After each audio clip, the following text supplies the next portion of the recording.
Ada juga alim ulama yang baik-baik yang belajar jauh-jauh. Dia jadi macam dia penat agaknya belajar jauh-jauh. Penat belajar jauh-jauh. Lepas tu tengok tiba-tiba Cina mana pula ni agaknya. Tapi macam tu, keji kat belakang, cakap bukan-bukan. Saya macam pada dulu lagi.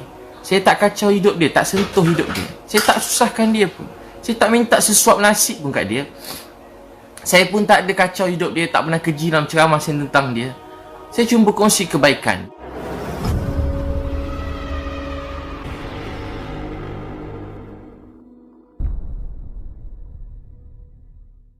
Assalamualaikum kepada semua yang terus menyokong channel ini. Sebelum meneruskan video, jangan lupa untuk menekan tombol subscribe bagi yang belum subscribe. Jika aktiviti kebajikan Ustaz Abid itu dari keuangan beliau sendiri, maka saya melihat tiada cacat dan celanya bila beliau rakam atau videokan. Kerana bukankah dengan rakaman itu akan mendorong orang lain untuk turut menderma dan berkebajikan? Ulama menyatakan ada dua amalan yang boleh dipamerkan kepada khalayak, iaitu infak dan jihad, kerana ia akan mendorong orang lain mengikutinya. Yang kedua, jika kebajikan yang beliau lakukan itu datang dari sumbangan dan keuangan pihak lain, maka sangat wajar beliau videokan kerana akan lebih meyakinkan para penyumbang dan mengelakkan fitnah.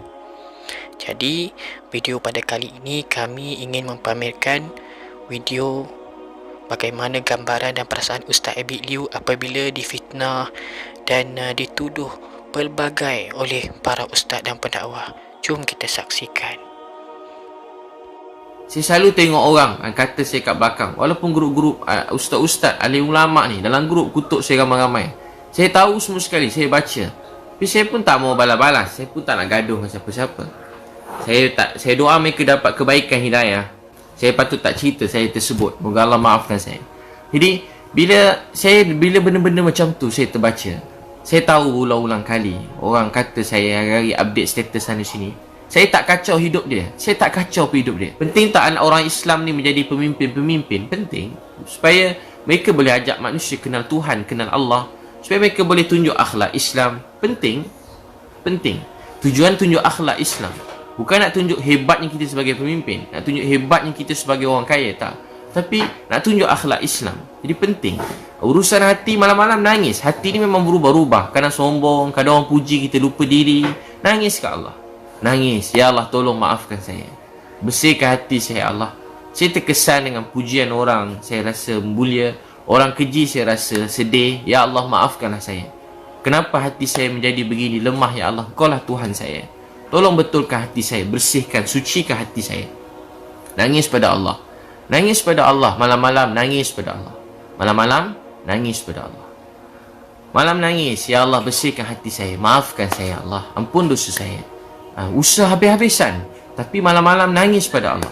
Usaha. Guna segala apa yang kebolehan, nikmat yang Allah beri pada kita. Kita tolong orang lain. Penting jadi berjaya. Penting jadi pemimpin. Penting jadi kaya. Penting. Tapi setelah kita kaya, jangan pandang rendah pada orang miskin. Tengok orang miskin sayang. Sebab doa dia, Allah terima saya. Selalu tengok orang miskin, mungkin sebab doa pakcik ni, hidup saya berkat. Ni doa mak saya, doa mak saya. Saya selalu fikir kalau saya dapat apa-apa nikmat, ni mesti doa mak saya. Ni mesti doa mak saya. Baru ni bila saya pergi hospital Serdang, mak saya sakit kat sana. Jumpa Datuk Dr. Arif kan, yang ubat mak saya dulu, dan seorang lagi pengarah yang hebat. Saya sampai-sampai, saya masuk, saya nangis.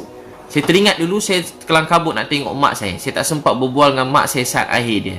Masa saya masuk hospital tu, saya nangis. Baru saya, bila masuk lagi, baru semalam kemarin, saya masuk situ, saya nangis. Sebab kat situ mak saya pergi meninggal dunia. Saya tak sempat cakap-cakap dengan dia. Saya rindu mak saya. Saya rindu suara dia. Saya sayangkan dia. Saya percaya kalau ada apa-apa kebaikan yang saya dapat buat sekarang, ini semua doa mak saya. Hanya Allah yang balas kebaikan doa mak saya buat saya. Saya kalau sedih, orang kata kekeji, saya ni sedih juga. Bila saya sedih, ubat saya nangis. Nangis pada Allah. Dan bila saya sedih, saya kata, ya Allah, kalau ada pahala untuk sabar ini, saya hadiahkan untuk mak saya. Saya hadiahkan untuk mak saya. Saya hadiahkan untuk mak saya. Kalau ada pahala untuk sabar ini, saya hadiahkan untuk mak saya. Saya hadiahkan untuk mak saya. Saya selalu tengok orang kata saya kat belakang. Walaupun grup-grup ustaz-ustaz, alim ulama ni dalam grup kutuk saya ramai-ramai. Saya tahu semua sekali, saya baca.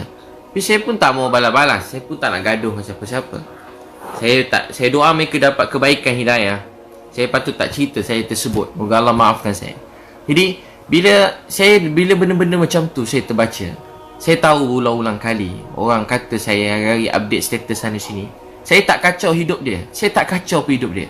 Saya tak pernah sentuh hidup dia. Saya tak sebut nama dia. Saya tak pernah keji dia. Saya tak pernah hina dia. Saya tak pernah minta apa-apa kat dia. Sesin pun saya tak minta kat dia. Satu apa pun dia orang tak didik saya. Yang didik saya ustaz-ustaz, cikgu-cikgu saya dulu. Mereka dah meninggal dalam kubur. Saya tengah malam dengar seorang cikgu saya dah meninggal. Saya tak kenal dia. Tengah malam saya dengar ada orang tengah nangis kat Masjid Seri Petaling tu. Ada orang nangis. Saya pergi kat situ. Dulu, bukan yang baru ni, dulu. Saya tak pergi Masjid Seri Petaling baru ni masa Covid ni, saya tak pergi. Ramai ingat saya pergi. Ustaz dah buat saringan, saya tak pergi. Biasa saya pergi, dulu. Sekali masa saya pergi, ada seorang tengah nangis doa. Tahu apa dia doa? Ya Allah, jagakanlah Habib Liu ni. Liu Yun Pao, Linda Liu. Dia doakan keluarga saya seorang-seorang. Siapa pula doa aku tengah malam ni? Saya tengah mengantuk, hilang mengantuk. Saya tengok-tengok. Di antara salah seorang cikgu saya, yang saya dah tak jumpa lebih 10 tahun. Dia nangis untuk saya. Dia nangis untuk mak saya. Dia nangis untuk ayah saya. Dia menangis untuk keluarga saya. Tengah malam dia nangis untuk saya. Itulah ustaz alim ulama yang sebenar. Tengah malam nangis untuk umat. Nangis untuk orang jahat. Nangis untuk penzina. Nangis untuk orang tepi jalan. Nangis untuk orang jauh pada Allah. Nangis untuk orang bukan Islam. Doa, Ya Allah, jangan marah mereka, beri mereka hidayah. Ya Allah, fahamkan mereka. Ya Allah, fahamkan mereka, beri mereka hidayah. Tengok orang jahat, Ya Allah, jangan marah mereka, beri mereka hidayah. Ya Allah, kesian kat Habib Liu ni, beri dia hidayah, bimbing, pimpin dia. Malam-malam nangis, siang dia pegang saya. Habib, ni ada salah sikit Habib, betulkan sikit. Dia telah banyak buat baik kat saya, dia tegur saya sikit. Dia tegur saya sikit. Sikit dia tegur. Pegang gitu. Sekarang berbeza. Banyak ustaz-ustaz, alim ulama, mereka keji kita kat belakang. Cakap kat belakang. Hina kat belakang. Cakap bukan belakang, depan juga kat Facebook, kat Instagram. Bukan baru ni, dah lama dah. Banyak kali dah, setiap kali update. Saya banyak juga kadang-kadang pergi mana tempat tiba kena halau. Yang halau pun ustaz juga halau. Halau pada masjid. 2-3 tempat saya pergi, ada kena halau. Saya pergi berdakwah free, masa free. Lepas tu saya, kalau ni saya kadang saya ada cas supaya mereka urus sikit surat untuk saya. Kalau saya bagi free, saya dah kena halau. Bukan dulu-dulu kena halau di masjid. Saya bukan cakap apa-apa. Saya tak sentuh hal-hal semasa, nak sentuh orang. Tak, saya bukan orang macam tu. Saya tak suka nak sentuh hal peribadi orang ni, bukan saya. Tapi tahu tak apa jadi? Orang halau, orang keji. Tahu tak apa saya nak beritahu tuan-tuan sekalian? Sedih. Orang sekarang patutnya, ramai alim ulama yang baik-baik, yang soleh, yang sangat saya hormati. Membuat saya semakin cinta sayang pada Islam ni. Tapi ada juga alim ulama yang baik-baik, yang belajar jauh-jauh. Dia jadi macam, dia penat agaknya belajar jauh-jauh. Penat belajar jauh-jauh. Lepas tu tengok tiba Cina mana pula ni agaknya. Tapi macam tu, keji kat belakang, cakap bukan-bukan. Saya macam pada dulu lagi. Saya tak kacau hidup dia, tak sentuh hidup dia. Saya tak susahkan dia pun. Saya tak minta sesuap nasib pun kat dia. Saya pun tak ada kacau hidup dia, tak pernah keji dalam ceramah saya tentang dia. Saya cuma berkongsi kebaikan. Ni kan dunia Instagram, Facebook. Saya memang saja banyakkan baik-baik. Sebab anak-anak saya pun ada Facebook, Instagram. Saya nak dia tengok benda baik-baik. Saya nak banjirkan benda baik-baik dalam Facebook, Instagram ni. Saya nak anak-anak saya tengok. Kalau tak, anak-anak kita sayang orang Korea. Tak salah sayang orang Korea. Dulu kita mak-mak sayang orang Hindustan. Tak salah tengok Hindustan sikit, tak salah. Tahu tak apa yang salah? Salah bila tak ada orang tengok Hindustan. Sekarang anak Korea, sekarang terikut setengah-setengah, bukan semua sikit-sikit terikut-ikut. Jadi kita nak marah orang Korea? Tak. Dia banyak kebaikan yang boleh kita belajar. Tapi tahu tak apa yang kita ni? Kita orang Islam kena banyakkan contoh-contoh yang baik. Meninggalkan contoh-contoh yang baik. Untuk tu abang kakak, apa tu dakwah? Dakwah ni, kita dakwah manusia yang tak nak agama, datang dekat pada agama. Tu dakwah. Malam nangis, Ya Allah, mereka tak tahu, tak faham, beri mereka hidayah. Ya Allah, mereka tak faham, tak tahu, beri mereka hidayah. Ya Allah, mereka tak faham, tak tahu, beri mereka hidayah. Ya Allah, mereka tak faham, tak tahu, beri mereka hidayah. Ya Allah, mereka tak faham, tak tahu, beri mereka hidayah. Saya kakak abang, saya kalau dakwah dekat, saya jenis tak takut kalau buat dakwah ni. Tapi dengan alim ulama, ustaz-ustaz, cikgu-cikgu ni, saya ada rasa, memang saya tahu saya bodoh, jahil. Jadi saya penuh rasa kemuliaan pada mereka, penuh rasa hormat, muliakan mereka daripada dulu. Daripada dulu saya hormat, sayang semua ustaz-ustaz, cikgu-cikgu ni saya hormat, saya sayang. Kalau dia orang ni hentam saya memang tak jawab, saya diam. Saya selalu rasa macam bodoh, saya nangis, sedih, saya nangis. Tapi kalau orang tepi jalan saya tak takut. Pada umur 15 saya pergi kat satu tempat, budak-budak jahat, saya dakwah. Ketua dia badan bertatu, umur 30 lebih, kerja merompak sana sini. Yang saya pernah cerita, dia ikut saya. Motor beratus geng dia, motor-motor, budak-budak motor, budak-budak yang macam-macam, curi motor, curi kereta. Saya dakwah dia. Alhamdulillah, ramai ikut saya. Mereka berubah. Sampai saya pernah cerita, dia berubah. Jadi sebaik-baik orang. Masa dia meninggal, masakan berdakwah tengah malam, dia meninggal dunia. Tengah malam berdakwah, meninggal dunia. Orang baik. Sebab tu, kita tak tahu kesudahan seseorang. Tu jangan pandang rendah pada orang tepi jalan, pada budak-budak jahat. Mereka anak-anak kita, mereka keluarga kita. Ya Allah sayang mereka, mereka tak faham, tak tahu. Beri mereka hidayah. Jangan keji dia. Kita kalau baik sikit, dengki ke orang, benci orang jahat. Dia ni, mana mak opak dia tak pajar, tak ajar-ajar apa dulu. Teruk tu. Dia tak belajar agama, jahil murakab. Kalau baik sikit, tak boleh buat apa dah. Degil, jahat tu tak boleh buat apa. Tak sekolah tu degil. Manalah, tak adalah Islam ke tidak dia tu. Habislah agama dia, neraka lah tempat ni. Wah, macam tu dia cakap kat orang lain. Kalau orang jahat cakap begitu pada orang baik, munasabah, sebab hati dia sempit. Tapi kalau orang-orang yang belajar agama, orang yang takut pada Allah, keji orang jahat, jadi kat mana iman dan Islam dalam hati kita? Lepas tu kalau jumpa alim-alim yang benar-benar alim, mereka sangat memuliakan orang lain. Kalau orang jahat pun mereka sayang, ini kan pula pada orang baik-baik, mereka sayang. Kita tengok alim ulama penuh rasa hormat, rasa respect, hormat pada mereka. Jadi tuan-tuan dan perempuan yang Allah SWT sayangi, tu bila sedih, jangan sedih, percaya kita ada Allah. Baca inna lillahi wa inna ilaihi raji'un. Semua daripada Allah, kembali pada Allah. Allahumma ajurni, ya Allah, ganjar ke atas musibah ini dan gantikan dengan yang lebih baik. Percaya ujian ni sebab Allah sayang. Bagus juga bila orang cakap. Saya pula kalau orang makin cakap, makin semangat. Orang cakap, makin semangat. Makin semangat. Malam orang macam-macam, saya order satu lori besar. Memang saya saja je. Orang tanya, ustaz nak tunjuk. Memang saya saja nak tunjuk. Memang saya nak menunjuk. Menunjuk apa? Supaya orang bukan Islam mudah-mudahan dapat hidayah. Memang saja nak menunjuk supaya orang-orang yang ni dapat cepat dibantu. Sekarang bukan soal siapa nak menunjuk, siapa tak menunjuk. Soalnya ramai orang lapar kat rumah. Sebenarnya soalnya ramai orang lapar kat rumah. Saya pergi rumah, ada banyak rumah, 30 rumah hari satu kami pergi. 30 rumah pergi hantar makanan. Keluar-keluar tak ada tangan ada. Ada yang tak ada kaki. Ada yang buta. Apa dia nak makan sekarang? Dia kerja apa? Dia kerja urut orang. Sekarang dah tak boleh urut orang yang buta. Tak boleh urut orang. Dapat duit bantuan ada, bukan tak ada. JKM pun ada, zakat pun ada. Tapi berapa sangat? Cukup kakak duit berapa ratus sebulan cukup? Seberapa ratus je sebulan nak bayar. Mungkin rumah pun dia tak dapat zakat. Tapi cukup tak? Tapi tak cukup.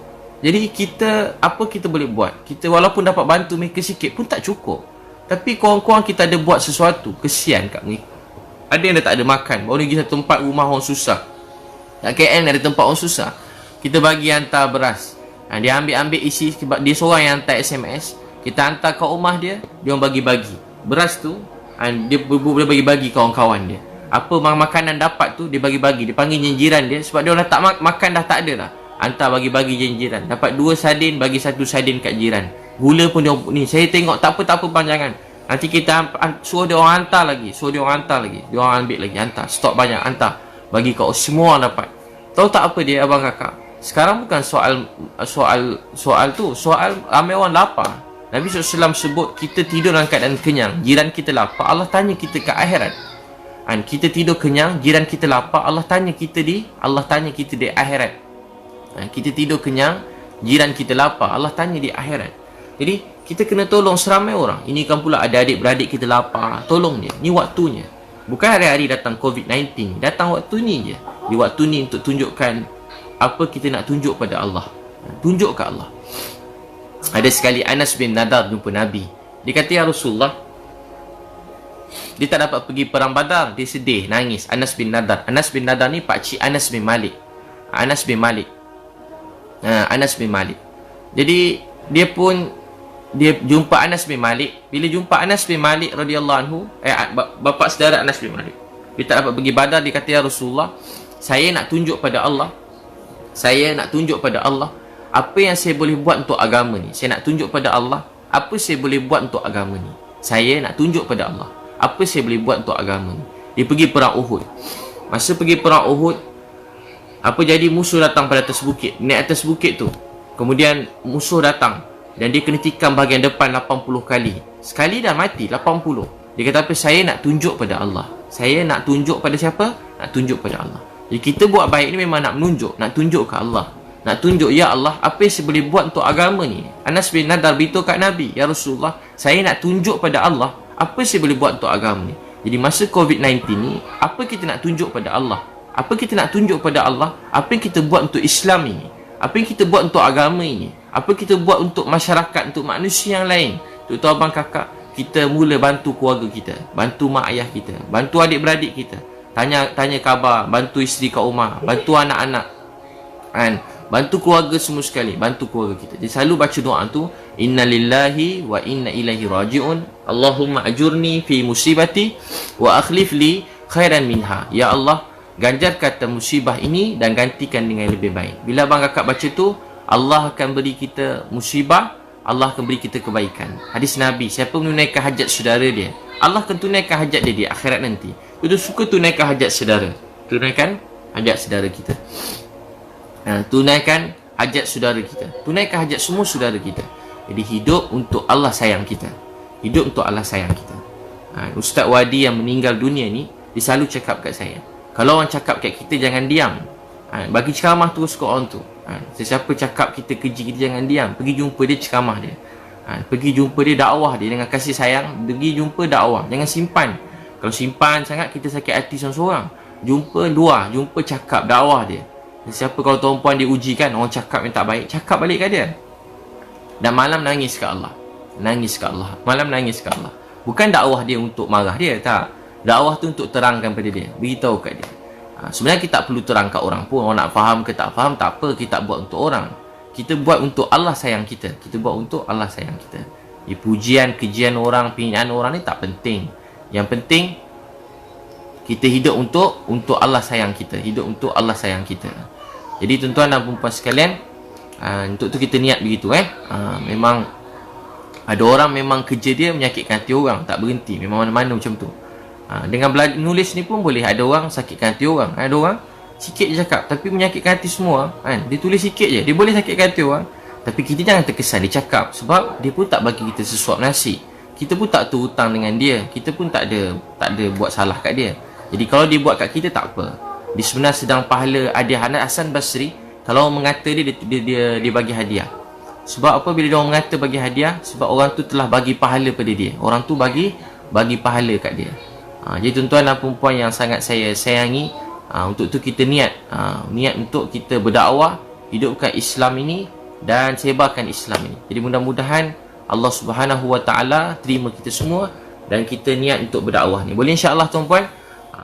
Semoga kita semua terus berusaha dan mencontohi sifat Ustaz Abid New ini, dan sekaligus sedikit sebanyak mampu meringankan beban golongan-golongan yang masih kurang berkemampuan.